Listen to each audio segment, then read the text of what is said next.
I'm doing it for my daughter. We get Austro-Asian with the $25.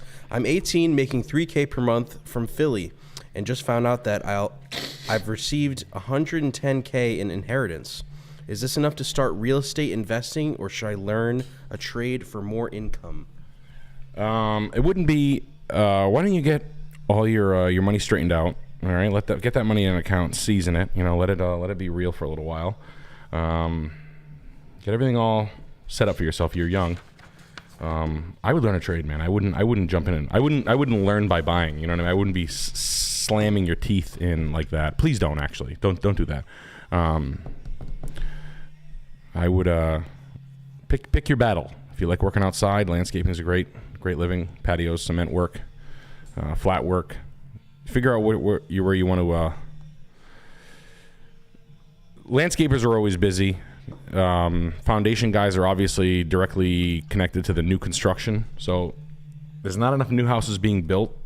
But if development ever slows, those are the first guys to go to take a little bit of a hit. Specifically the foundation guys. Obviously anything going in new is the first one to take the hit. If you think about it, pragmatically, like when the slowdown eventually does happen, even though I don't see it, but when it does happen, you're first to go are your heaviest residential, you know what I mean? Like your foundations, some of your framers slow down. So new construction framers will start to slide to additions and remodeling, and the people who have their house essentially keep their house, and some of the new development ceases. Now, that's the old guard, that's old hat, because there's not a lot of new houses being built. 25% of the new houses being built are built to rent, and the large banks are coming in and fucking shit up. Still trying to put the panic out there. It's really, really funny to watch 10, 60-year-olds tell a story of the real estate crashes. Like these are fat cats, right? And they get brought under the umbrella of real estate, and there's a big divide in people who watch TV. All right, you're just your average consumer that watches TV, and they say, "Oh yeah, real estate is going to crash." Commercial real estate has a problem. It's all the offices. And we're supposed to give a fuck. It's still going on. It's been a month since I've said that. It's still going on. Like the real estate crash is coming. Oh yeah, where? People are just not going back into the office. It's a fucking 2-year-old news story, okay? They're just, and now essentially, and they just keep talking, and they all do this thing. They talk around and around in circles. They go, this is what they do. They go, oh, the offices are shrinking their workforce, and they don't need to be in the same rental spaces they were. And then eventually the landlord, the lease amount isn't going to be able to service the debt, and then that'll reflect on the banks. And eventually some of these landlords are going to go into foreclosure. That guy, Larry Spencer, is the largest landowner. The founder of W Hotels is the largest real estate owner in the country. He's got $100 billion worth of real estate. Largest independent, biggest real estate owner in the country. Spencer's last name.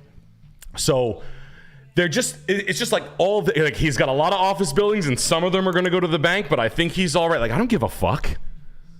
It's still like I hate that they just say that. It's like saying like, hey Chris, your guitars are on fire. Here's your guitars on fire. No, they're in cases. No, I'm just saying they're really nice looking and they're on fire. Oh, I didn't want to get your heart racing. Sorry about that. Hey Nick, your daughter's dying. What? Your daughter's making dying laughing because I just got her a treat. It's like unfucking. It's like so. Yeah, no, I don't care about people not going back. I don't care about, Fidelity. We have like a huge Fidelity campus here in Smithfield, Rhode Island.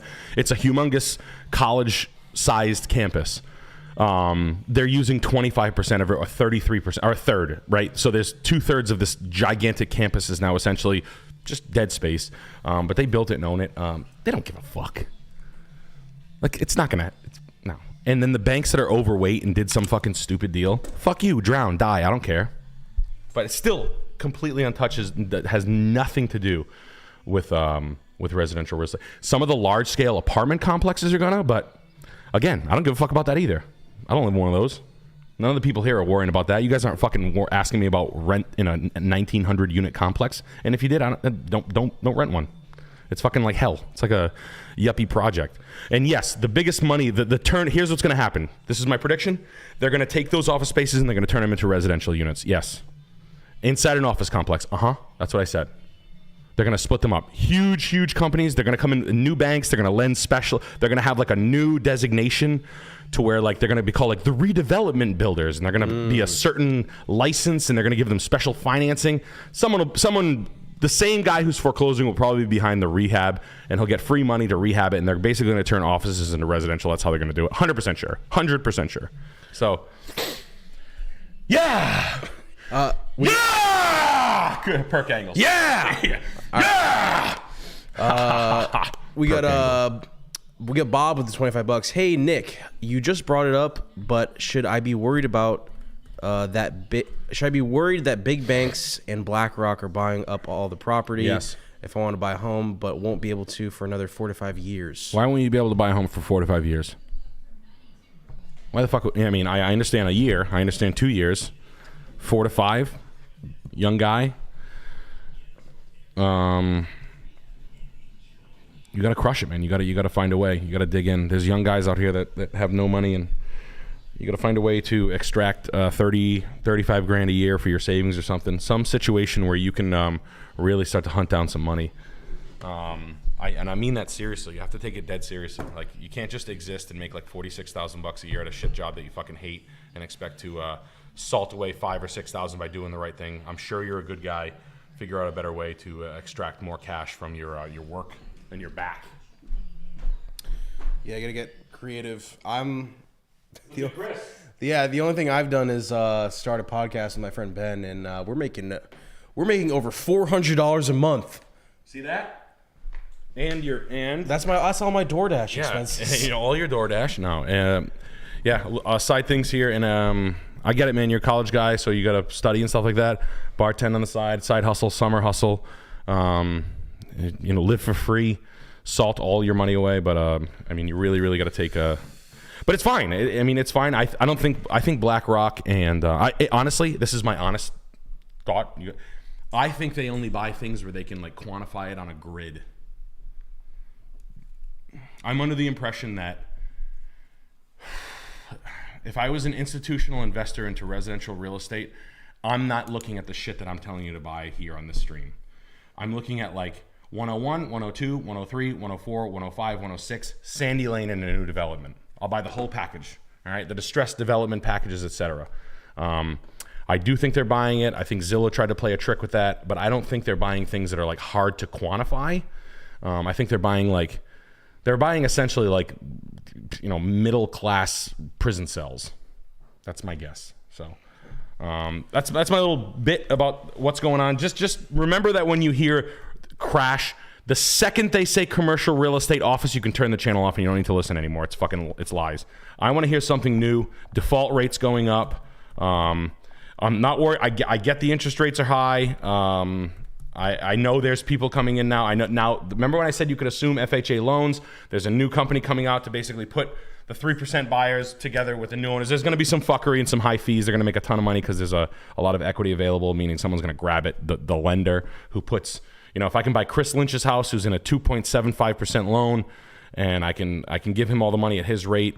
I'm sure that with all his equity that he has, goddamn, I'm going to jizz all over myself for this house. But yeah, no, there's going to be some fuckery going on. But they're already starting to usher in. Remember when I said they were going to get fucky? They're getting fucky. And what it is, basically, if I'm buying a house from a person, even though it's too much, I can assume they're 2 or 3% loan.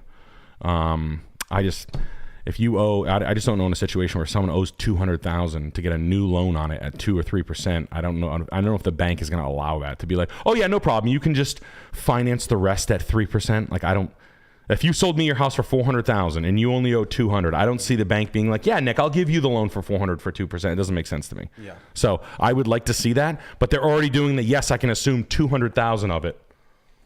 I can assume probably that or your purchase price is going to be like a percentage amount on which they're going to like allow you to finance, but they're not going to allow you to do 3% down, 2%, 3%. No fucking way. So it'll be interesting to see how they roll it out. But just keep your eyes on that stuff because, again, they're trying to slam it down your throat and put the fear. And the fear does come from institutional investors trying to get people to stay away. That is an opinion. That's like a little tinfoil hat. So I'm saying buy a house. I'm saying as long as it's not a retarded deal that we're looking at here and everybody on the stream would say, no, I mean, no way that makes sense. then go for it. We'll buy the house. We'll marry the house. We'll fuck the rate. This is dope. What is this style? Futurist. This is a futurist home. I lived in something like this in Atlanta.